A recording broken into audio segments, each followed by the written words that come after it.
And I think one thing's nice about this is that actually molasses has been found to be really healthy for you. It's something we're supposed to have in our diet. So healthy cookie, I don't know, but hey, we could go for that.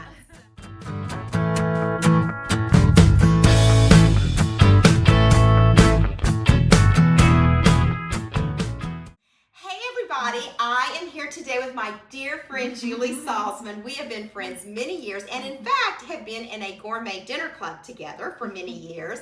And she and her husband, Charles, are the best cooks. I mean, they always are doing something amazing when they have us over for dinner.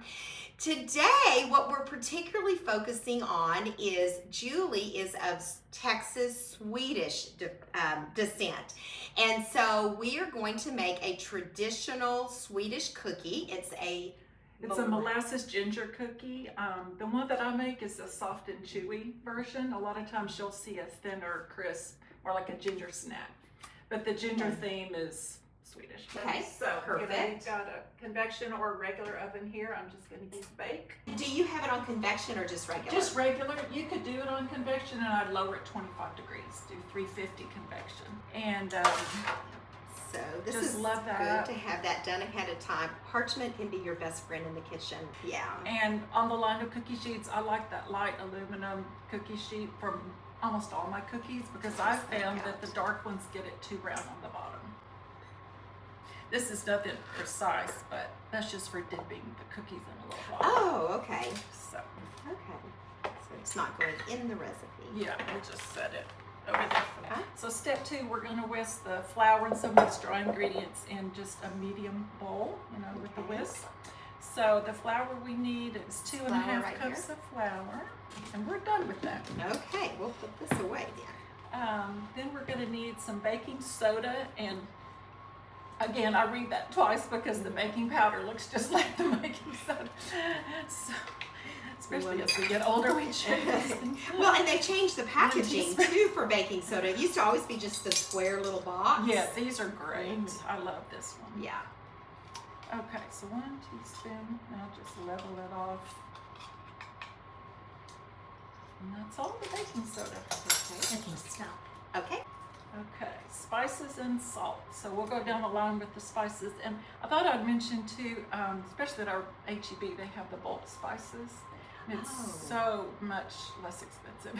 And you can just weigh out and keep them fresh. I think it's ideal to use your spices within a year if you can. Sometimes we go longer. But anything I can find, I buy in bulk. Okay. And just refill my And then just refill the containers, the Uh-huh. jars you already have. And then I noticed some of these you just actually have labeled. Just make Just made it. So handy dandy. So, okay, so cinnamon's 1.5. Do you want to do some of this? I don't know. You can just pull that off. Want me to with your nails? Yeah. One problem with having nails. Okay, so 1.5. Okay. Ginger's the same, 1.5. 1.5. Okay. I'm being pretty exact with this. Yeah, that's fine. Not perfect. Some things are real important. I've found with a lot of my cookies, I do watch the flour and be sure it's level, and I'll change up recipes to be sure that it's what I want. Let's see, for the cloves, half teaspoon. Half a teaspoon. I'm going to do it over here just in case I overfill. Yeah, that's good. Okay. And I love allspice. We've just got a 1/4 teaspoon of allspice. Okay.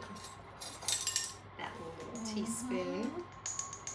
Allspice, it doesn't take a whole lot, I found, in recipes to really make a difference. One of my favorites. Now this calls for finely ground black pepper, and of course we have our pepper grinder for eating, but it's a little coarse, and that way you can really measure easily. So I actually bought a little, fine pepper. So and that's kind of unusual too to hear about pepper. That pepper in a cookie, that is unusual. Just a 1/4 teaspoon. 1/4 teaspoon as well. This just fits in here. Yeah. There we go. And then I keep my just regular iodized table salt in a jar, and as humid as it is in New Braunfels, keep a lid on it rather than just an open salt container. That's a good idea. So how much that's salt? going to be a 1/4 too. It's amazing what a difference having salt in a sweet cookie makes. Yeah. Now we're going to start working with the mixer. I softened butter, 1 cup of softened butter. Unsalted. That way you can control how much salt is in there. Okay. So here is a 1/3 cup of packed sugar, and I've kind of pressed it down a little bit. Yeah. Packed brown sugar. Yeah, dark brown. Dark brown. Yeah. Okay, not light brown. And then we need a 1/3 cup of sugar. Yes. Regular sugar. And this is going to make how many, Julie? I think it makes about 36. Okay. Really Nice. So here we go. Okay. So you could probably easily double this if you just really wanted a lot for sure. to give for presents, take to your neighbors. We're just going to cream that, and then we're just going to reduce the speed and add the yolk, which I already separated the egg, just to kind of save some time, and add the egg yolk and vanilla and beat it some more. So we'll do that next. Okay. We'll need a teaspoon of vanilla. All right. So we're going to pour that in there, and then a teaspoon of vanilla.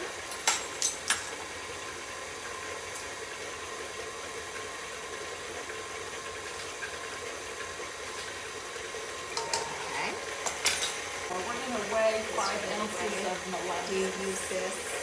Yes. I love using the scale. As I played with this recipe, made it different times. If you just go by a 1/2 cup, it could be a little more, could be a little less. It can affect how heavy the cookie is, or if it puffs up like you want it to. Okay, so, good information. I like to weigh a lot. I'm doing that more. So yeah, if you do not have a kitchen scale, this is one of the greatest things you can add to your kitchen. And again, I'm kind of late to come to the table with a scale. In fact, I think Julie, you encouraged me to buy one. And boy, I've used it so much. I think we probably use it every day. Yeah, it's so handy. And there's a lot of recipes that are done in European weights, and so this really comes in handy instead of just going on your phone and translating it. So yeah, because it has kilos or pounds, so you can do either one. So when you use it, you set this on here so that it picks this up at 0. Yes, so we'll just turn it on and turn it to 0, and you can do kilograms or pounds, and we're wanting ounces. So it's on kilograms there, and it's got a light and everything. Okay. So we're supposed to have about 5 ounces, so I'll use that. So this comes from when people say tried and true recipe, this is one of those little pieces of information that comes from trying it and doing it different ways and seeing what's the best and what really works. That's true. And I was going to mention, I think it's helpful when I do my recipes, if I'm saving them on the computer or I'm printing it out, we're always changing and improving in our estimation. Yeah. And I like to keep that rather than constantly searching for new recipes all the time that you haven't made. It is nice. So, because you think you're going to remember, but you don't always remember. Now my next thing is to organize all my recipes when you're all over the place. All right, so we're just going to add the molasses. Let's see. So you're turning the mixer on so that it's going to slowly add in. So,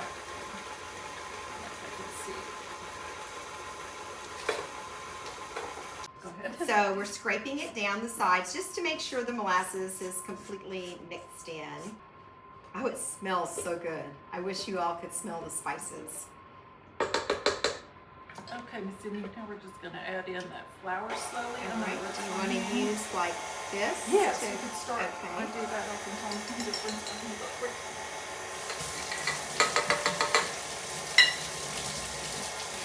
So we're just adding it just about 1/3 cup at a time.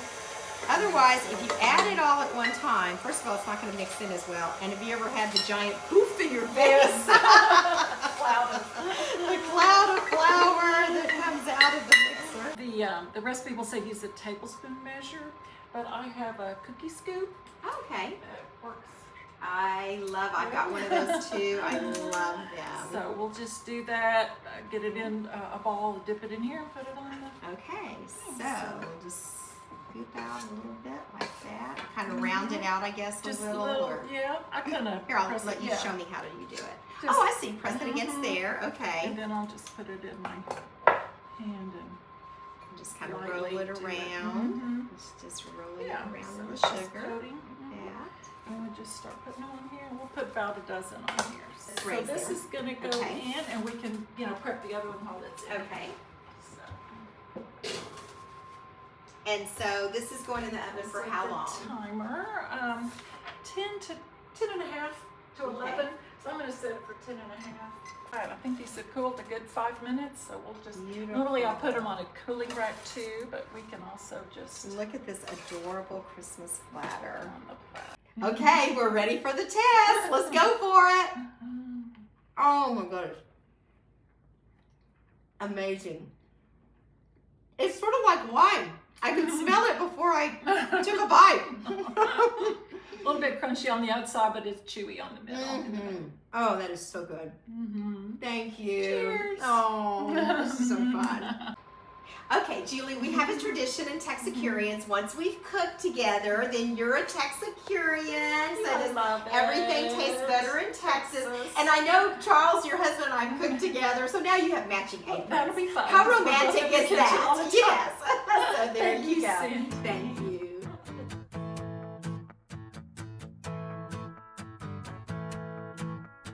And you know something I always do is check. But I know there's nothing in there today, but one time I had a big bowl that I was proofing dough in, and I forgot it was in there. And the Tupperware. Oh, and the That's an issue, Tupperware. so Oh my always gosh. check your oven. So I can tell you a story now. You know what I did one time? I had guests for dinner, and instead of turning my oven off, I had roasted vegetables, and I wanted to just leave them in so they'd stay warm. I turned it to clean. Yeah. And when you turn your oven to no. clean, the door won't open. And so here I had guests for dinner, and I could not open the door to get out the roasted vegetables. That's awful. I know. Never So incinerated. there can, yes, yeah, pretty much, yeah. So Oh my the gosh. good idea to open the door for Yeah. any